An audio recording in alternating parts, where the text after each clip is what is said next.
Okay, let me introduce you a little bit about myself. So basically, I worked in several high-growth startups, including Groupon and several others. And I co-founded a technology company in Dubai, which basically builds mobile applications for the automotive industry, such as carpooling applications and marketplaces for cars, which was great, but it was not really something that drove me.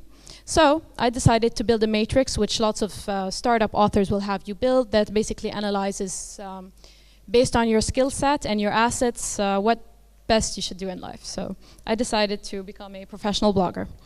Now, unlike most people think, professional blogging isn't about writing posts merely.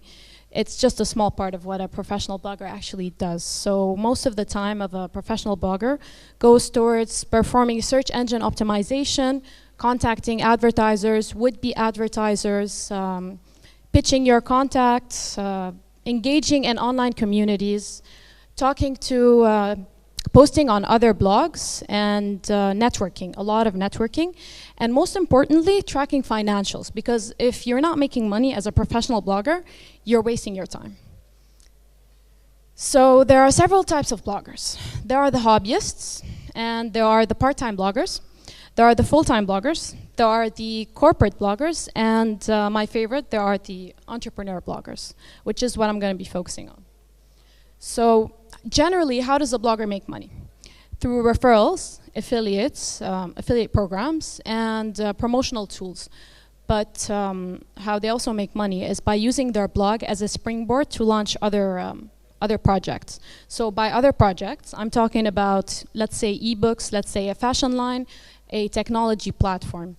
So I'll give you an example. So Basecamp started as a blog. So they started engaging with the community in their specific industry.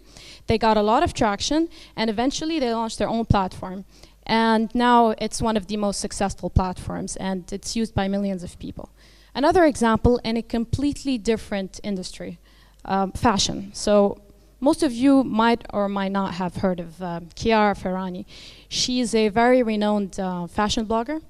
And basically, she did exactly what I just mentioned before. She used her blog and all of her millions of followers across all of her social media channels to basically, she monetized that through her e-commerce website. It's actually integrated in her blog. So as any entrepreneur, a professional blogger would need a team. Specific to the beauty industry, they would need a team of, let's say, made out of a professional photographer, but also a blog editor and an account manager to take care of collaborations and business inquiries. But they would also need an investment deck, a business proposal, a funding proposal, a presentation, the whole thing. So finally, I'm going to tell you how a business, and nowadays especially, can promote its product or campaign or startup through what I like to call web influencers. So Chiara, which I just mentioned before, is a web influencer, because people nowadays are straying away from traditional marketing tools, because you're being bombarded every day by advertisement. So people are looking more towards web influencers. So this is influencer marketing, is about connecting your brand to people who can actually target your exact audience. And that's the nice thing about blogging, is that it's very personal. So people want to know what you're wearing, where you got it from, where you're going, who you're dating. And it can add a lot of credibility to a business. And if used properly. If used improperly, it can actually be detrimental to a company or its brand. But if done properly, it can add a lot of value, and it can enhance your brand identity. So that's about it. Thank you, everyone, and I hope you enjoy your evening.